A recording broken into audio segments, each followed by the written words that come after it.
4 кичине балам бар. Кыйналып жашайм. Эримден көп кордук көрдүм. Чачтарымды жулуп, урат, тебет, не кылсам болот? Астагфирулла. Арам. Кимде ким ушу чачтарынан жулуп, угуп алгыла. Бетине урган болсо муштумда. Мейлиби? Азыркында уруп тебе турган болсо. Субханалла.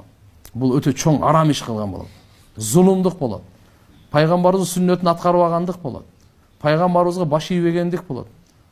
Алла субханала тааlanын каарына гана таксырын. Андай кылбаш керек. Кур'ан-ы Каримде мейли ал аялдар эгерде укпай отурган болсо тарбиялоо иретинде ургула дегени чачык менен. Не менен? Чачык менен. Мисвак менен. Не менен? Мисвакты билесиңерби? Мисвак деп коет. Тишке менен мисвак. Жолбосо эң да түшүнбөсөңүздөр мына бармак менен. Уламалар айтышкан муну. Андай эмес де, тепкилеп, чачын жулуп, астагфирулла. Бул инсан сиздин, яна бала сиздин 4 кичи балам бар дейт. Ошонун апасы го.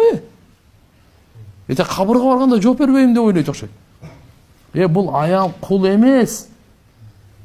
Кул эмес. Бул сенин жарың, сенин жарымың. Сенин ахиретиң, сенин бактың, сенин намызың, да эмне деп айтайын? Урпаңды улап турган очогуң. Ла илаха иллаллах. Аябай көп ыйлашат ушундайлардын бардыгы. Чачты жулат, тебет, урат, астагфирулла.